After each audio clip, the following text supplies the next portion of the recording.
Testing, testing, 1, 2. Hi there, fellow travelers, GuitarViol enthusiasts. Jonathan Wilson, TogaMan GuitarViols, and Rebel Luthier Lab, all these kind of things. First of all, I hope your Christmas, holidays, and 2022. Hope all of you are blessed. I know it's been a really wild last couple of years. And on my end, it's been quite a Bronco ride, but I'm not going to go into that right this second.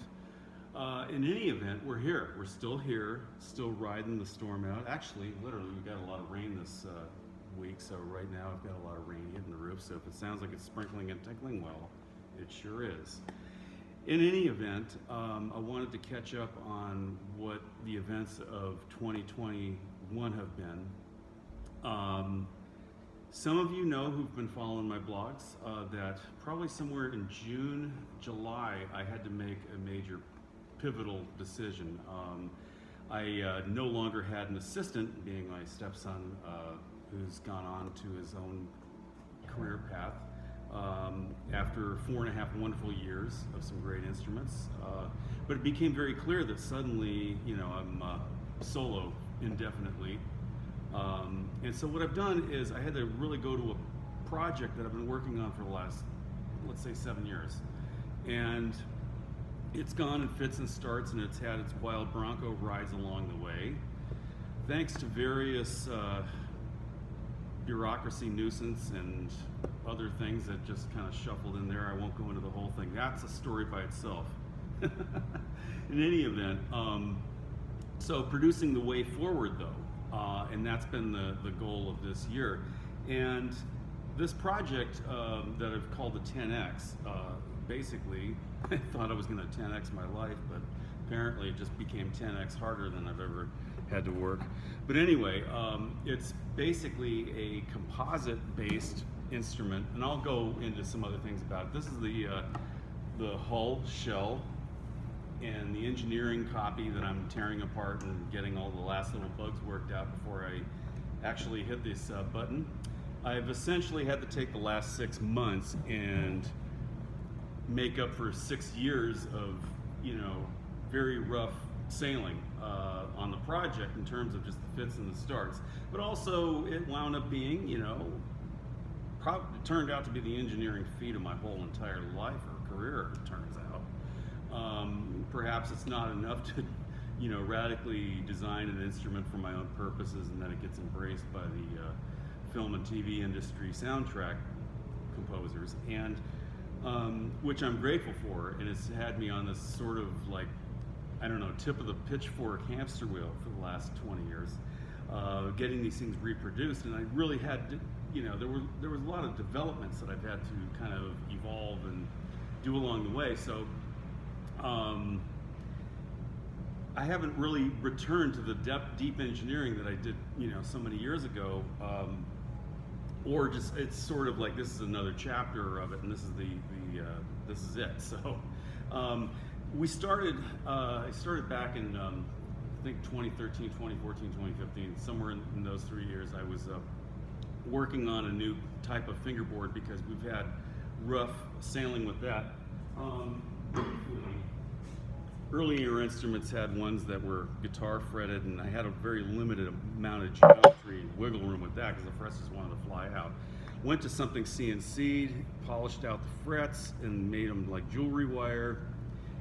That still wound up being like a real hassle, and wood does what wood does, and it expands and contracts, and I got to the point where I was really frustrated with it. It was always the big bottleneck that was taking 10 times more work than a guitar, 10 times longer to do, you know what I mean? Just do all the math and you can see that this is not just building guitars or violins. This thing is like a, you know, a lot of, you know, things had to be worked out. To basically, what I've done is I've taken a 19th century failed instrument, the Arpeggione, which is very close to my heart. It's what got me started in this thing, by Stouffer. It was just bad timing on his end. That's another bunch of details we can go down. But basically take a failed 19th century instrument and bring it into the 21st century, and so far it's been going well, but it's not without, it's no low-hanging fruit getting it all done and developed. So I wound up getting these, in process, and this by itself is a story by itself. But the first part of this 10X project was getting this so I can build the rest of the instrument around it. Well, in the intervening years, it became the de facto viol glide fingerboard. So we've we're endeavoring to take the same fingerboard and build the rest of the instrument around it. So we can see we've got the hull, neck, and it's basically one thing. Now, where the rubber meets the road are the tops, and basically, just good structure on the inside. And I've had to take some different approaches, try and see what worked better. And it's all about the sound, because I've seen, myself, I've been a little disappointed with some of the, the composite instruments that have been out over the years, and it goes back a ways. And there's a disconnect between, it seems, the industry of composites and instrument making. So approaching this with an instrument maker's heart and soul, I really want these parts to really act and sound the way they do. So this is an engineered piece. It's got carbon fiber in there and all that kind of fun stuff. And I've also been working with flax and hemp, other various green sort of things. So this is a laboratory. I think most people think I'm some sort of luthier or factory or something like that. Actually, no, it's been a bootstrap laboratory trying to get to the point where it could be a repeatable factory if we wanted it to be. Every process that I've been doing here and working on for the last several years, but in particularly just ironing out the last things over the last 6 months, is with the goal of being able to reliably make the parts and reliably get them together and have a most reliable instrument that will endure the climates of the world, the the relative humidities that have been the bane of wooden instruments, swelling, contracting, cracking. Truth is, when these things are built, I never want to see them again. Well, that's not entirely true. I want to see them on Instagram, on YouTube, whatever platform, and also hear them in your music, in all these movies. It's really exciting. It's crazy to me that you can go watch Netflix, Showtime, HBO, and probably hear one. That's pretty wild. I'm grateful for that. So anyway, the recap is that basically we are producing our way forward. We're engineering the processes. So basically I've had to take an engineering pause, which looks like 22 is when we're just going to jump in and swim full force on these molds and these fixtures that I've been working out. But mainly I've had the molds since Fillmore, since before 2019, somewhere between 17, 18, 19. But getting the actual rest of the processes to where it's daily repeatable and trainable. You see, I'm not exactly an old man, but I'm not exactly young. So I'm at the age of when Stradivari was building his best stuff, and I think Leo Fender got stressed out and sold Fender back in the 60s. So I'm not neither of those guys by any stretch, but it's kind of an age reference, if you will. So anyway, I'm excited about what I'm doing now. However, I've had to also evaluate this really massive hamster wheel I've been on for the last 20 years, hand building instruments. And so I'm having to shuffle things around a bit. So I'm going to be putting a lot of steam into this particular series.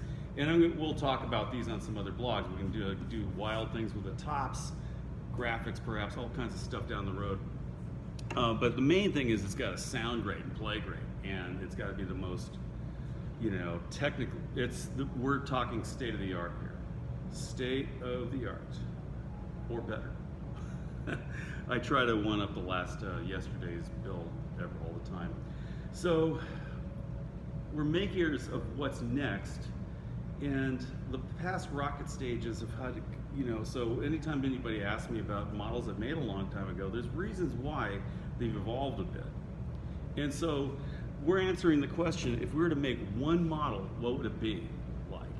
If there was one, you see something that looks like a violin, it's a violin, classical guitar, it looks like a classical guitar. This is a TogaMan GuitarViol. So it'll have its universal design, and this platform is really wonderful, by the way, because it can be treated as, I don't have the bow with me this second, but you know, it can be bowed as a, you know, in the sitting stance, and also I'm going to be working on iterations of this that are more solid body in the same dimensions. However, it'll have the electronics in it that would give it some MIDI-able kind of stuff and be quieter.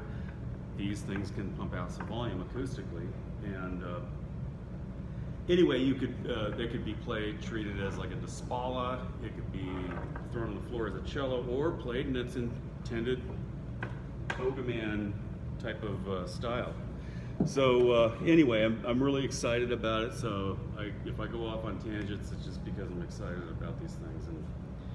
But in any event, that will be the road ahead for 2022. So along the way, some of you might be asking, well, is he stopping building those old instruments that, you know, the wooden ones? No, not at all. But I'm going to be building fewer of them. And that does not mean the price tag is going to be what it was before. So heads up, the menu is going for something of a, you know, shake around coming up in this next year. I'm just giving us a little different shot of it, part of the shop here. So this is an example of one of the, this one's maple back and sides, and I'm going to be building these or other subsequent ones as inspiration models. Inspiration model is not a queue project. It's not on a project queue, it doesn't have a name attached to it. I will build these on spec on their own timeline, so it, you know, it might take me a few months to get one built, little by little by little, as I'm working away on these guys. Okay, the mold engineering here. This is the engineering piece inside the mold, so basically I'll be putting the real thing in there and running it. But these are the, you know, support brackets I've had to design, and I've had to do several versions of them to get it really where we want it. And then we're going to, of course, hit the lather, rinse, repeat. And the brackets, got all kinds of fun technology here going on. This is a very rare piece here. This is belongs to Dave Bricker in Florida, and this has had far more birthdays in the shop than I care to admit. Sorry, Dave, I should not have said yes. Which this is an actual example of why I don't take instruments back and put new fingerboards on them and retrofit them with all the latest stuff. We have to leave them period correct, and here's why. It's a bit like putting new wine into old wineskins. There's a lot of engineering. It's actually as hard, if not hard, it's actually harder to retrofit these instruments, re-engineer them inside, and time consuming than it is to build an entire new instrument. So it's not like just some little add-on and just rework kind of stuff. Certainly not set up as a repair shop for years. I used to do repairs back in the 90s and into the 2000s when I worked in busy shops, but you know, this chapter has been more about building the instruments themselves. So I do have all these things going on here. I've got these top vacuum molds that go to the various couple of varieties here. This is some of the machinery, the pumps, the stuff that you know, we operate this equipment with. And let's see, the coffee machine over here, gotta have that. This is just all the fun art that the state of California wants us to put up. Anyway, this is like where all the fingerboards get made. I've got one in there that's got to get a layup on it. So all these stations have something going on. This is like bases loaded every day. And it's a, I call it my feng shui slalom course because, you know, you can kind of go to bench and it's all working height. So let's see, we'll go in here for just a second, and I think we're gonna just take our leap into 2022. This is where all the projects get staged. Of course, there are many of them out in the shop, as you saw. This is getting its little rework, and of course, I like to remind myself who a TogaMan is and was, and all these kind of things. So anyway, yeah, it's a lot to you know, process every day, and I pretty much almost live here. Anyway, not quite. I do have to go home at some point. So unlike the old days of being in the garage, this is full blast. Anyway, just wanted to keep you guys up on what's happening. So those of you waiting on projects, I deeply, deeply appreciate your patience. I wasn't expecting I would have to do the real 90-degree rudder turn, but it became very obvious that I had become suddenly incredibly motivated to get this thing finally launched after so many strenuous years of tooling it up and you know, riding the storms out. So it's been a good last 6 months getting this stuff, so I think we're pretty much ready to start. Now, that doesn't mean that I push a button and out the other end is microwave one of these. It's still a lot of man hours ahead. So as always, I have roughly about a year of backlog, and by the looks of it, it's probably going to be that. I'm just going to have to go a few laps with this new process though to really see where that all goes, and it's a fun little process I'm having to do here.